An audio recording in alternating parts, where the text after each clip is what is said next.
L'entrepôt du bricolage de Saint-Jean-de-Moiran, Échirolles-Comboire, Saint-Martin-d'Air vous présente Si on parlait. L'entrepôt du bricolage, l'esprit entrepôt, ça change tout. Avec Gilles Trignard Résidence, vous êtes confortablement installé pour regarder Si on parlait.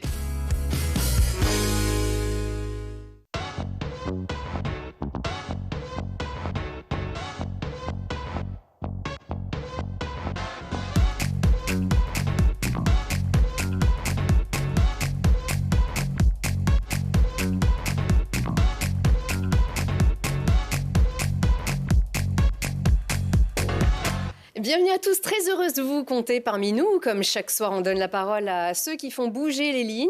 Et ce soir, c'est un peu une spéciale avec ceux qui donnent tout pour votre plaisir. Comme ce chocolatier, pâtissier, qui jouit d'une réputation inégalable pour ses croissants devenus une institution grenobloise. Comme ces deux garçons humains, humanistes, qui ont créé le plus décapant des stages pour vous reconnecter à l'essentiel.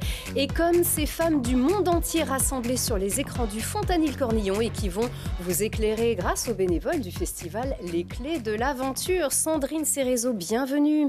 Bonjour. Jérémy Santurette, c'est ça, j'ai bien prononcé. Tout à fait. Super, vous êtes tous les deux organisateurs de ce festival dédié au regard de femmes cette année, projeté du 31 mars au 2 avril à l'espace Clarotière du Fontanil. On en parle dans un petit instant. Damien et Ulysse, bienvenue.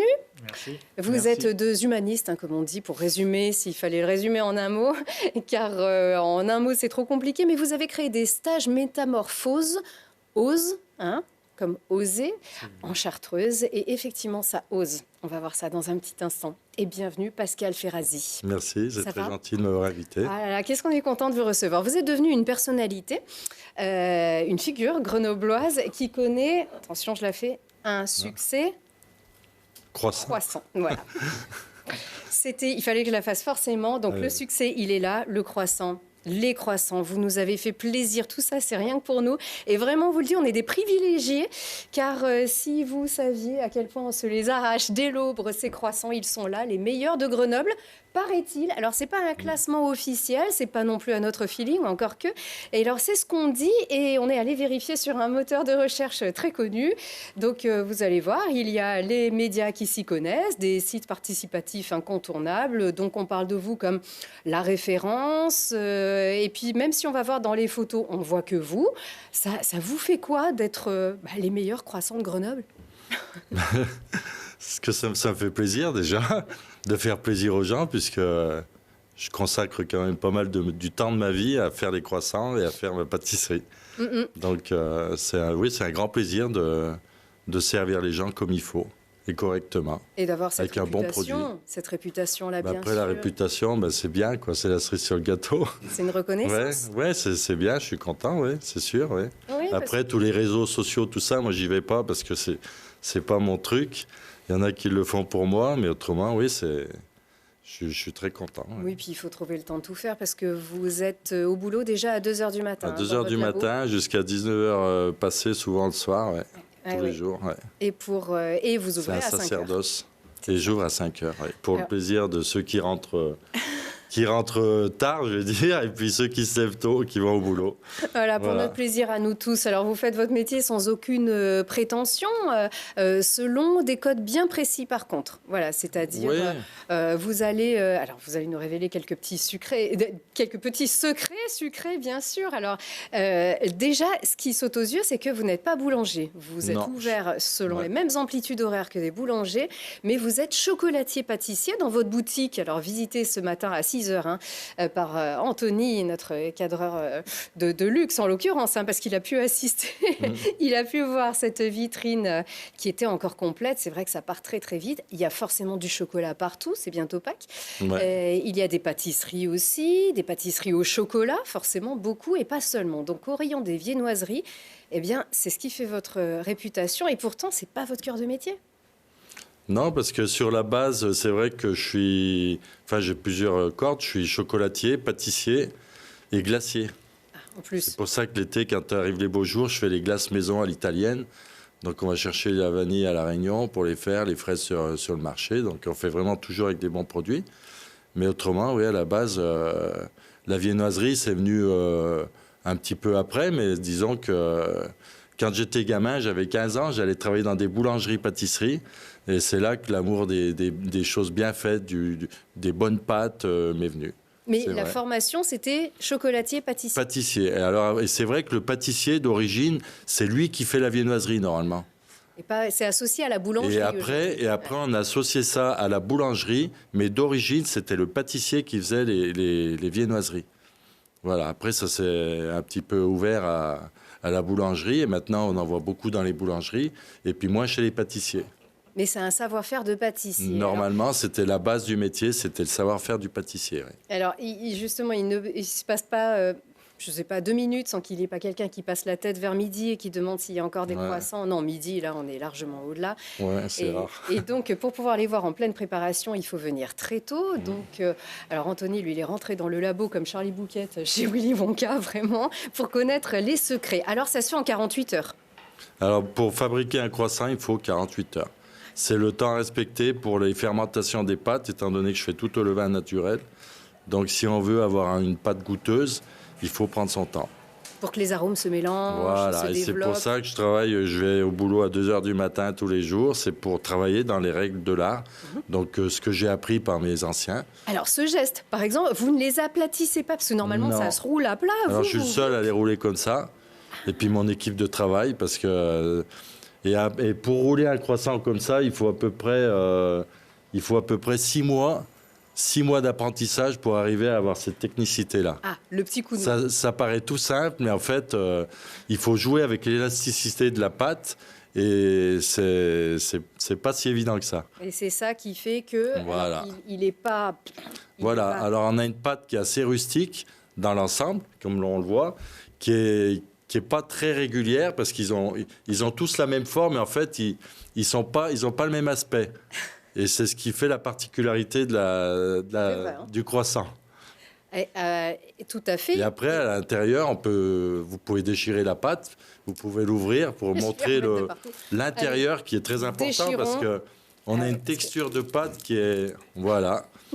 J'en ai mis partout. Donc voilà. Elle m'a échappé, quelle horreur. Donc oui, là, donc on a une texture de pâte, vous voyez, une pâte un petit peu jaunâtre, ce qui prouve qu'on travaille avec une bonne farine, des farines du Trièves notamment. Ah, c'est local. Oui, c'est toujours local. On essaye de toujours travailler avec la proximité. D'accord. Le beurre. Le beurre, on travaille avec du vrai beurre, non pas avec des beurres de tourage, moi j'appelle ça des beurres plastiques, parce que c'est des beurres avec des additifs, forcément. Parce qu'on peut les travailler par n'importe quelle température. Tandis que là, on a un pur beurre, vraiment, et c'est délicat parce que selon la température du labo, l'hydrométrie, donc ça ne se travaille jamais pareil. Donc chaque jour est différent.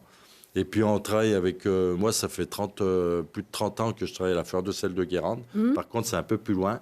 Mais la fleur de sel... Vous allez chercher votre sel à Guérande. J'ai un ami qui est paludier, qui s'appelle Nicolas Arnould, qui est à Guérande. À Saint-Molf, exactement. Et on va chercher la fleur de sel chez lui. Donc, voilà. Vous trouvez encore le temps de voyager, alors? Alors, des fois, j'y vais, et des fois, c'est lui qui m'envoie le produit. Et pareil pour les pains au chocolat, parce qu'on parle des croissants, mais il y a aussi des viennoiseries. Vous faites aussi des brioches, vous faites tout. Des brioches, des pains raisins, des croissants aux amandes parisiens, le vrai, avec la vraie texture du croissant parisien. Enfin, on fait plein de petites choses comme ça à côté qui font partie de la viennoiserie. Donc c'est ça. Alors votre secret, c'est aussi la matière qui est vraiment choisie parce que, comme pour la galette des rois, en général, les codes s'élargissent. Aujourd'hui, il y a des modes. Aujourd'hui, les pâtissiers, chocolatiers sont très sur le devant de la scène. Vous n'êtes pas sur les réseaux sociaux. Moi, je vais les voir pour justement suivre aussi ces gens qui nous font du bien et qui font avancer les choses. Vous préférez rassurer, renforcer la simplicité par la qualité? Par la qualité, puis rester dans la tradition aussi. C'est-à-dire que c'est vrai qu'on peut faire des croissants à la confiture, des croissants rouges, verts, maintenant, c'est ce qui se passe. Mais ça, je le laisse faire à mes confrères. Mais moi, je reste toujours dans la tradition de mes anciens. Et la tradition, elle se bonifie, elle aussi, avec les années. Elle se bonifie parce qu'en fait, ça devient de plus en plus rare de trouver, c'est vrai, des produits comme ça. C'est pas parce que je l'ai fait, mais je sais que c'est rare. Pourquoi? Parce qu'il faut y mettre son temps, sa passion et son cœur. Donc, en fin de compte, c'est long à faire. Et à l'heure actuelle, malheureusement, il faut aller vite. Et souvent, on achète tout fait, on cuit. ou alors on achète à moitié fait ou avec des produits rapides.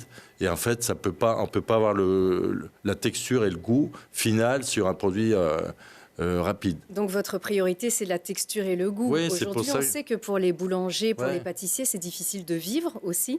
Et c'est vrai que l'industrialisation de certains process, parfois, vous permettent aussi de faire du chiffre. Vous vous levez à 2h du matin, vous vous couchez je ne sais pas à quelle heure, mais vous êtes encore ouvert à 19h. C'est vrai que c'est difficile, ce sont des conditions difficiles, donc on peut parler presque de sacrifice au nom de la qualité du produit. Oui, sacrifice, oui, ça c'est sûr, mais il faut avoir une hygiène de vie, je dirais, comme un sportif. En fait, c'est ça, il faut travailler. Moi, j'étais un peu sportif dans l'âme, j'ai fait du sport, mais c'est vrai qu'il faut avoir une hygiène de vie. Donc, se coucher tôt, pas faire d'excès et au moins une fois par semaine, sortir et aller s'aérer le cerveau à la montagne ou peu importe, au lac ou n'importe quoi, tout dépend de la saison. Mais il faut vraiment avoir une hygiène de vie pour être apte physiquement à tenir le rythme que je tiens. Il faut. Ouais. Et vous faites du ski de rando un petit peu de rando, mais beaucoup d'hors-piste. Ah. Et donc, forcément, il faut s'entretenir, il faut travailler beaucoup, mais c'est forcément plus cher. Donc, est-ce que vous comprenez aussi certains qui disent non, c'est trop cher. On sait que les prix ont augmenté, le prix du blé, le prix de la farine, le prix du beurre, le sucre aussi. Et forcément, si vous allez chercher votre sel à Guérande, la vanille à La Réunion, ça veut dire que la qualité, elle a aussi un prix et que certains font pas forcément la différence avec des produits industriels auxquels ils se sont habitués. Alors, c'est vrai que... moi, je parle pas de concurrence avec des produits industriels parce qu'on est dans un autre monde, là. Mais en fait, sur les farines du Trièvre, on n'a pas eu tant d'augmentation que ça. Donc, pour nous, ça est resté. Surtout sur le beurre. Oui, sur le beurre, on a eu une grosse augmentation. Mais après, c'est vrai que le produit, on est obligé de le vendre le prix. Nous, on ne peut pas bouger au niveau du prix. C'est sûr qu'on est au-dessus en prix par rapport à des pâtes crues congelées. Mais de toute façon, le pas cher est toujours trop cher, je dirais, parce que quand vous achetez 10 croissants pour le prix de 4, forcément, vous en avez pour votre argent. Donc, les gens qui viennent chez moi, il y a des gens très modestes qui viennent chez moi. Il n'y a pas que des gens aisés. Et en fait, vous pouvez très bien vous faire plaisir en achetant un croissant ou 2 par semaine, plutôt que d'en manger 10 tous les jours. Et vous régaler. Oui. Je l'ai déchiqueté, il y en a encore plein. En fait, moi, ça me fait plaisir justement de faire plaisir à tous ces gens-là. Et de voir que les gens ont du palais. Et puis, en fin de compte, ils viennent là parce qu'ils savent qu'ils ne seront pas déçus. Exactement. Voilà. Et on n'est pas non plus déçus par l'odeur du chocolat quand on rentre. Alors, c'est pas pour rien d'ailleurs que vous vous appelez Pascal, puisque c'est Pâques un peu toujours chez vous, bien sûr. Alors, à l'heure où on enregistre, on est en plein carême, pour ceux qui respectent ces traditions religieuses. Donc, c'est toujours plein de chocolat. La préparation pour Pâques, c'est un grand moment pour vous aussi. Oui, Pâques, c'est une fête qui est importante comme Noël, comme toutes ces fêtes de tradition, parce que en plus le moulage, on fabrique tout, c'est pareil, c'est tout maison. Donc tout ce qu'on vend à la boutique, c'est tout maison. Donc c'est une grosse préparation, Pâques. Donc on commence à préparer Pâques, on est encore dans les galettes des rois, je dirais. Donc on est dans les galettes au mois de janvier et on commence par faire tout ce qui est petit, les fritures. Parce que ça, c'est pareil. On fait les fritures, les crustacés, tout ce qui est petit, qu'on peut garder comme il faut en chambre de confiserie. Et puis après, plus on avance dans le temps et plus on fait les grosses pièces. Et après, on finit donc par les œufs, les poules, donc plus Pâques approche et plus il y a du boulot. Ouais. Mais heureusement, on y trouve aussi toujours ça. Et donc, le chocolat, ça vous aimez, puisqu'il y a beaucoup de petites pâtisseries au chocolat. Oui, c'est vrai. Chocolat noir avec toujours un petit fond de vanille. On sent toujours un petit goût de vanille. Vous faites des vraies crèmes pâtissières avec. Oui, toujours avec des bons produits, avec des vrais produits. Je dirais, en fait, c'est simple. C'est de prendre des produits de base simples et puis de les assembler comme. C'est comme la cuisine, c'est pareil. Et vous ne prenez pas la grosse tête non plus. Il n'y a pas à avoir la grosse tête. Je pense qu'il faut rester simple et humble. On est très honoré pouvez offrir, s'il vous plaît, un petit à nos invités qui vont patienter justement. Vous n'avez pas osé toucher votre croissant, Ulysse, ouais. C'est vrai. Ouais, parce qu'après, c'est vrai que c'est pas pratique. Moi, je craque, hein, donc forcément, même s'il faut animer une émission, il y a toujours de la place pour un croissant. Merci beaucoup, tout à fait, bien sûr. Et c'est tout de suite à vous. En fin d'émission, peut-être, ouais, en fin d'émission.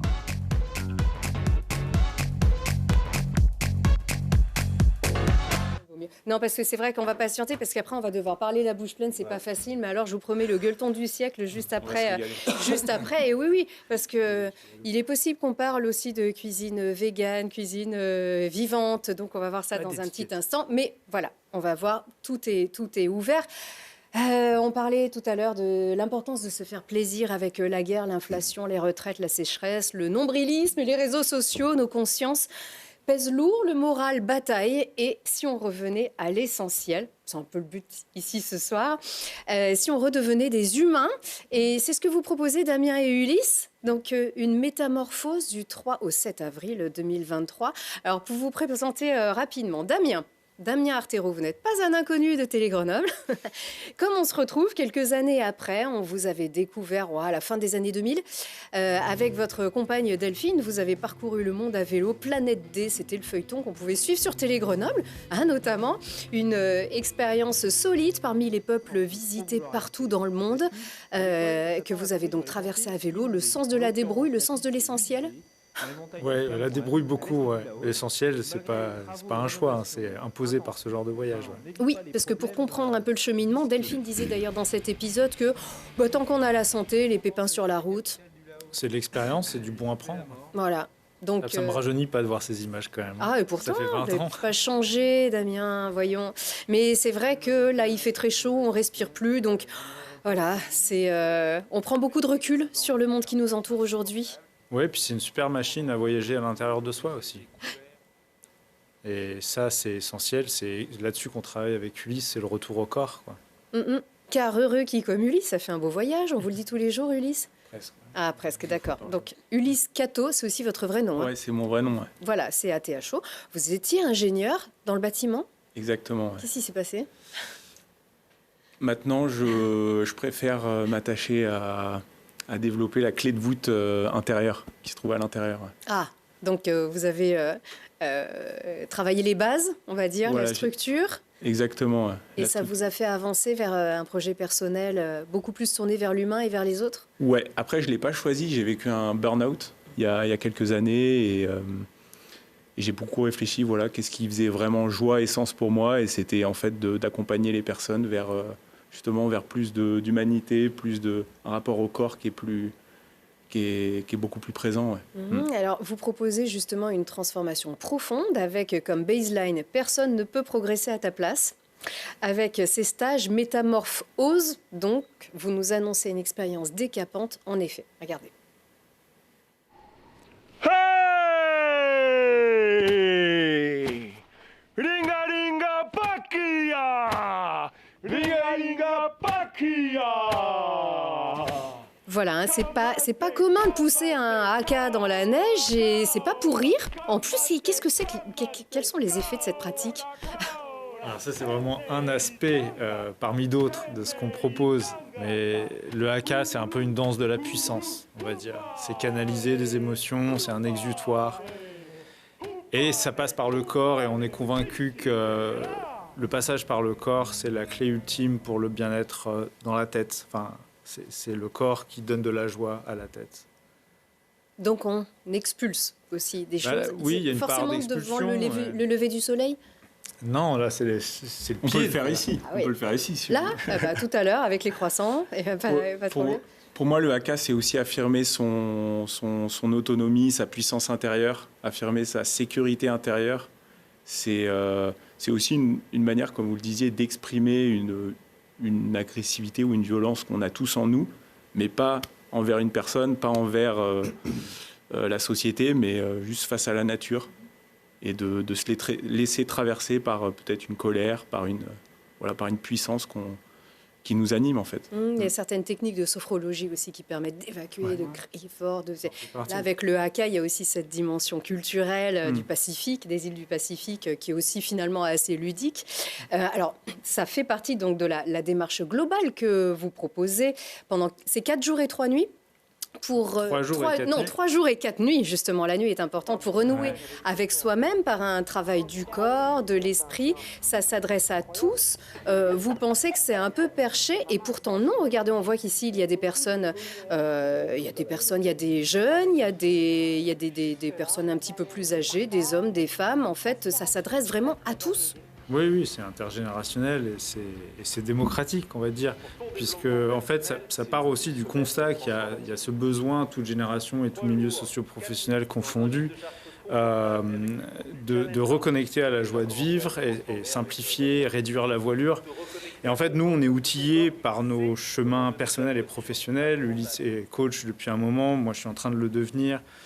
Et l'idée, c'est qu'à travers un stage qui va relever du travail sur soi, de l'intelligence collective, avec plein d'expériences, parfois décalées, parfois très sensorielles, de proposer à nos stagiaires de s'outiller pour qu'ensuite, au quotidien, ça devienne une routine, en fait, de se sentir bien, puissant, ancré et en amour de soi. Donc, vous n'êtes pas que dans le bien-être, vous êtes dans l'être. Alors, vous parliez de ces techniques. Concrètement, alors, l'hormèse, ça, c'est l'hormèse. C'est-à-dire, on impose à son corps des conditions qui ne sont pas forcément confortables, mais qui font du bien.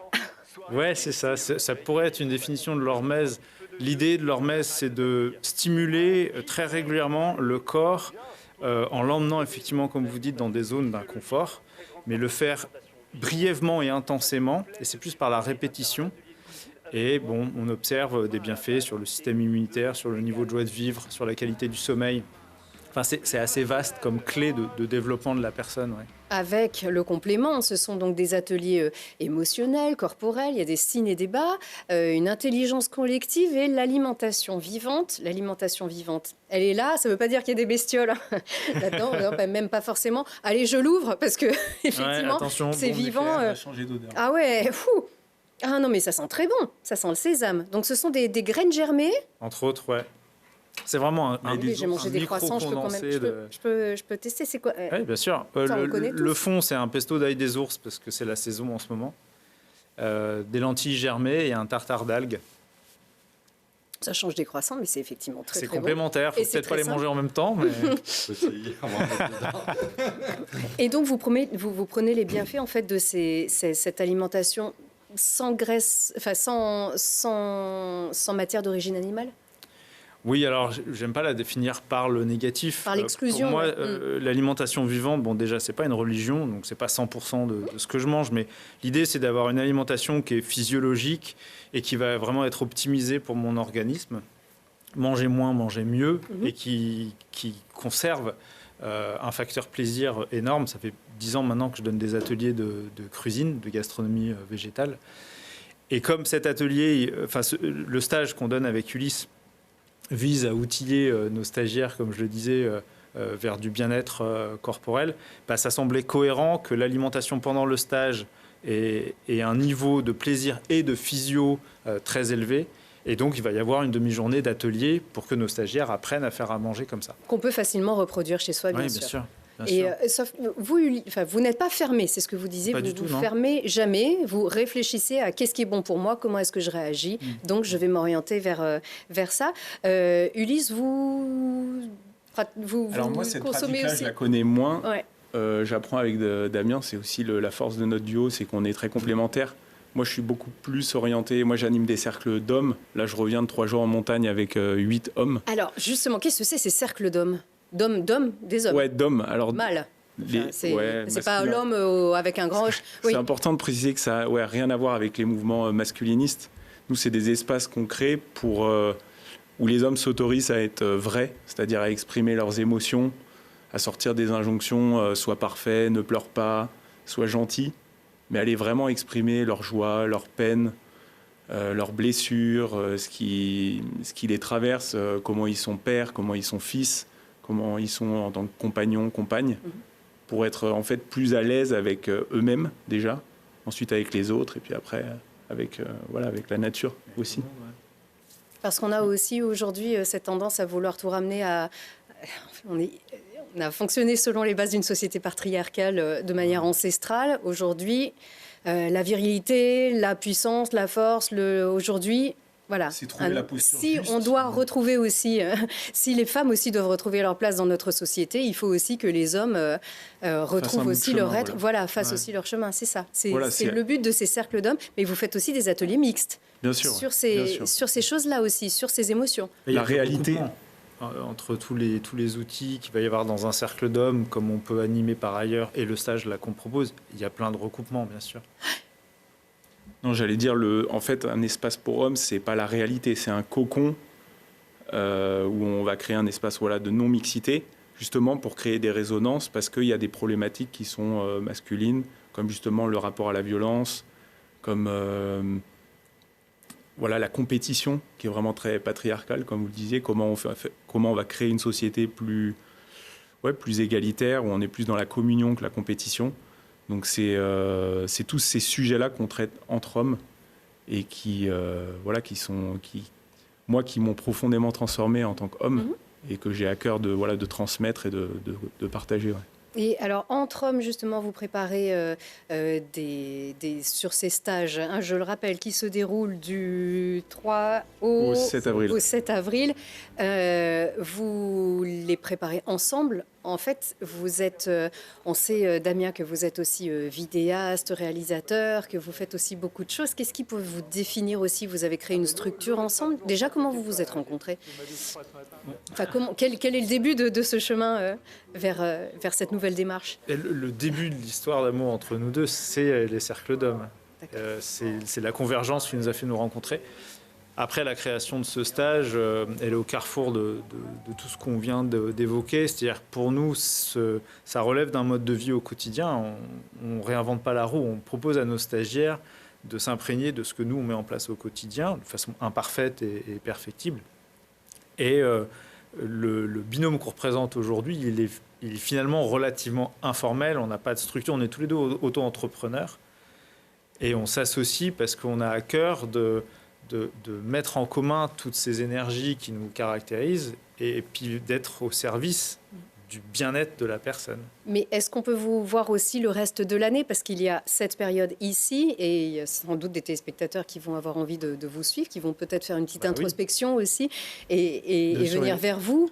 On a aussi également des projets de les amener justement sur un terrain un terrain du couple. Justement, là, il y a plein de choses qui se jouent dans le couple. Et c'est comment on peut, nous, avec notre bagage de coaching, apporter aussi...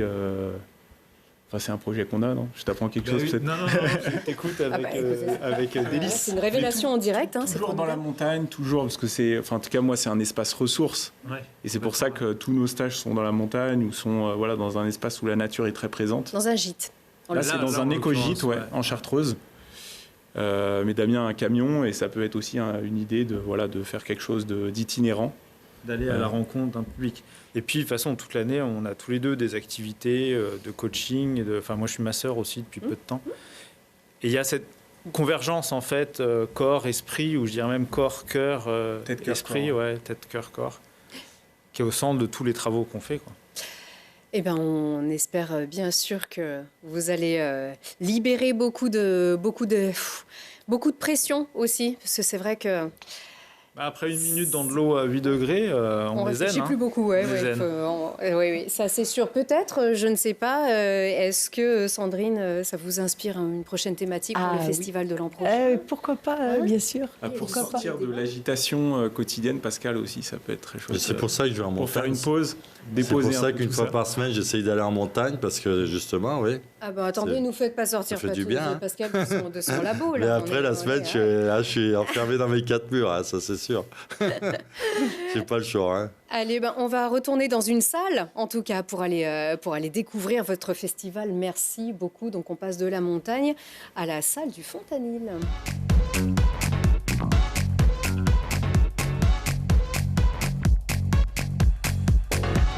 parce que finalement, c'est une thématique différente, mais quand même, on s'y retrouve, on est à peu près dans le même but, finalement, la même démarche. Ah, tout à fait. On est dans l'humain. On est dans l'humain, dans la rencontre des autres, mais aussi dans la rencontre de soi et dans le bien-être, dans le goût, et qui fait appel à tous les sens. Et effectivement, le festival des Clés de l'Aventure, c'est tout ça. Oui, donc effectivement, c'est parfait. C'est au Fontanil-Cornillon, les Clés de l'Aventure, les clés de l'ouverture et du bonheur, peut-être ? Ah, de l'ouverture, ça c'est sûr, dans les discussions, parce qu'effectivement, notre festival, c'est de la rencontre des réalisateurs et des réalisatrices, et là notamment des réalisatrices pour cette année, pour notre thème Regard de femmes. C'est la 7e édition de ce festival, on le rappelle, qui est sans compétition. Cette année, oui.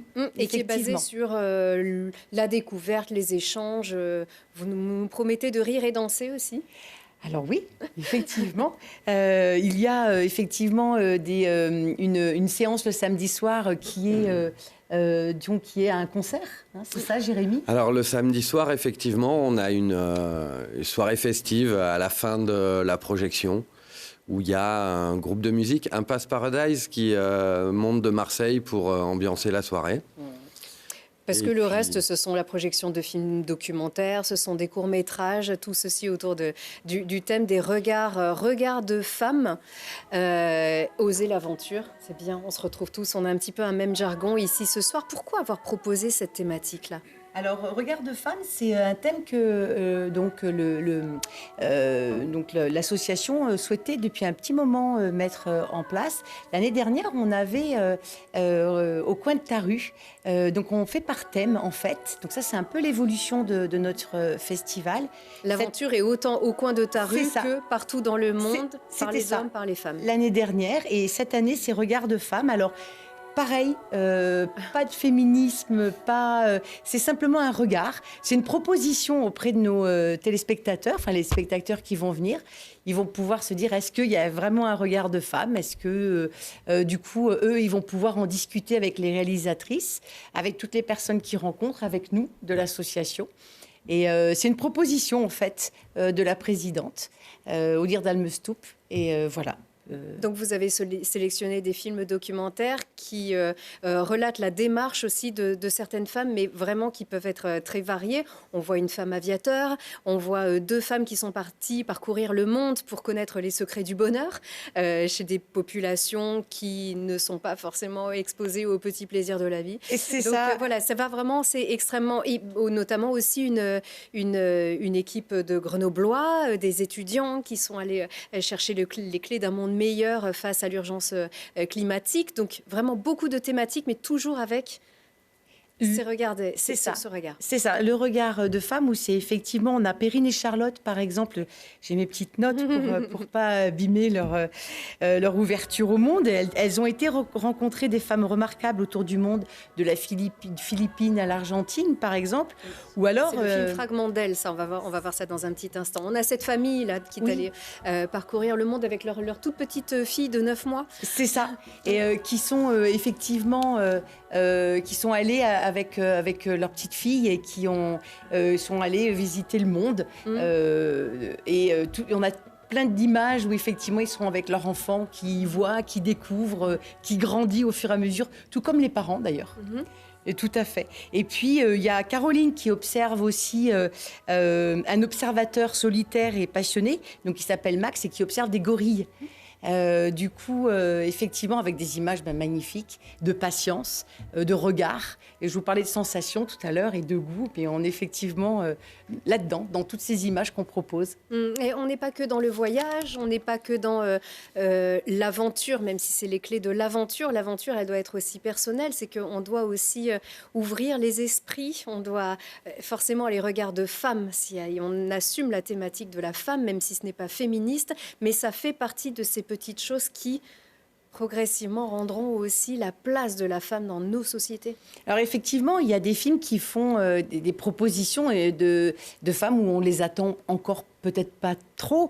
On a le film Voltigeuse de glace où il y a donc une maman de 2 enfants qui en fait des acrobaties aériennes et qui fait la maîtrise de l'art de l'aviation en montagne pour atterrir et amener par exemple des scientifiques en haut des montagnes. Donc effectivement, on les attend pas forcément encore à cet endroit-là. Même si Grenoble a une triple championne du monde de voltige aérienne aussi, mais voilà, ça reste aussi pas marginal, pas du tout, mais ça reste aussi parfois exceptionnel, et c'est pour ça que il faut qu'on arrête de dire tenez, regardez, ça doit plus être un exemple, ça doit être ça doit être commun finalement. Oui, c'est ça le chemin qui reste à faire. Oui, c'est ça, tout à fait. Et effectivement, on a par exemple aussi cette jeune bergère, là, Delphine. Ça, c'est des choses que l'on peut voir un peu se développer, qui a quitté Paris et qui est allée donc du coup réaliser son rêve et faire bergère. Dans le Cotentin, je crois. Hein. Alors c'est en Normandie. Ouais, c'est ça, en Normandie. Ouais, en Normandie, dans les Prés-Salés. Et pourquoi alors, comment est-ce que vous choisissez toutes ces productions? Il y a du documentaire, il y a aussi de la fiction, il y a du court-métrage. Il y a vraiment plusieurs productions qui s'adressent à tous sur ce festival, qui n'est pas gratuit, qui a une petite participation forcément. Pour pérenniser bien sûr aussi ce festival. Mais comment est-ce que ça s'organise? Alors au niveau de la création d'une édition, ça se fait d'une année sur l'autre. C'est un festival qui a lieu tous les ans. Et dès la fin de la première édition, les gens en parlent et on commence à recevoir des propositions de films.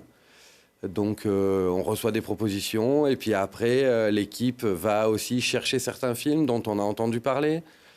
Et puis ensuite, il y a un comité de visionnage, de sélection. Et puis, sont choisis les films, même si parfois c'est difficile, mais les films qui nous ont touchés. Qui nous touchent et qui interpellent également. Et qui font bouger aussi. C'est vrai qu'on peut penser à ce film qui s'appelle Par où commencer, donc réalisé par des étudiants qui ont parcouru le monde pour chercher des morceaux de solutions, des activistes, des personnes inspirantes, trouver des solutions concrètes face à l'urgence climatique. Ce sont des films qui aussi interpellent et qui font réfléchir. Oui, tout à fait. Et puis après, c'est aussi une histoire entre le Festival des Clés de l'Aventure et Faustine Vial, qui est co-réalisatrice avec Prunelle et Vell. Elles faisaient partie du festival l'année dernière. Et cette année, on les reçoit avec leur film qu'elles ont tourné depuis l'année dernière. Et donc, d'ailleurs, ce film fera la soirée d'ouverture vendredi soir à 19h. Par où commencer? Par où commencer. Un magnifique film. Très bien. Est-ce qu'on vous y verra? Est-ce que ça vous fait réfléchir, ça aussi, ces thématiques Je pense que ça fait partie de thématiques qu'on bosse avec à cœur de faire bouger les lignes aussi. Ouais. Et c'est génial. Pour moi, c'est un message d'espoir fabuleux de voir que les jeunes s'en emparent. C'est ça. En fait, c'est tout à fait L'année dernière, déjà, on avait vraiment voulu mettre l'accent sur les jeunes dans l'aventure au coin de ta rue. C'était vraiment... le titre, c'était un peu eux qui parlaient derrière ça. Et là, encore, à nouveau, dans les courts-métrages, il y a des Grenoblois. On a vraiment envie de travailler avec ces jeunes et de les mettre sur le devant, quoi. C'est important pour nous. Un message qui est aussi positif. C'est ça qui est important. C'est vraiment la philosophie aussi de votre festival. Oui, et en fait, effectivement, c'est pour ça que ça s'appelle Les Clés. En fait, les clés, c'est en fait l'idée, c'est que ce sont plusieurs propositions sous forme d'ateliers. Parce que vous verrez, il y a aussi des ateliers pour les enfants et pour les adultes aussi, mais des ateliers, des courts-métrages, des documentaires qui sont tous effectivement sous propositions positives et qui représentent des clés, des propositions que les réalisatrices, en tout cas cette année, ont fait. Et c'est une clé aussi en milieu, c'est un petit festival, mais c'est aussi pour montrer que les grandes initiatives, elles sont aussi partout et pas forcément très grandes. Mais tout à fait, effectivement, notre festival, alors voilà, ce qu'on nous dit tout le temps, c'est la chaleur humaine et l'accueil, parce que pour l'instant, effectivement, on a eu un festival l'année dernière avec 2000 personnes, hein, c'est bien ça? C'est ça, il y a à peu près eu 2000 personnes dans les salles sur 2 jours et demi. Voilà. C'est très bien. Et on est donc un festival qu'on appelle familial, mais où encore vous allez nous rencontrer dans la rue justement, et puis on va pouvoir vous accueillir avec les sourires, et du coup voilà, on est réputé là-dessus. Pour semer des petites graines un peu partout. Voilà. Merci beaucoup pour cette belle découverte. On vous souhaite bien sûr un beau succès. Merci à vous Damien et Ulysse. Merci. Beau succès à vous aussi. Je vous propose, ça y est, on y va? On fait le tour? Ouais. On goûte les croissants. Ouais, merci encore pour tout. Faites-vous plaisir, c'était un petit peu le mot d'ordre ici, bien sûr, au corps et à l'esprit. Gardez le sourire. Merci à tous.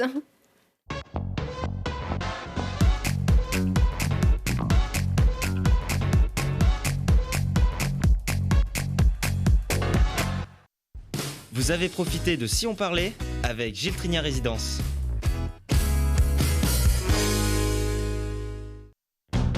L'entrepôt du bricolage de Saint-Jean-de-Moiran, Échirolles-Comboires, Saint-Martin-d'Air vous a présenté Si on parlait. L'entrepôt du bricolage, l'esprit entrepôt, ça change tout.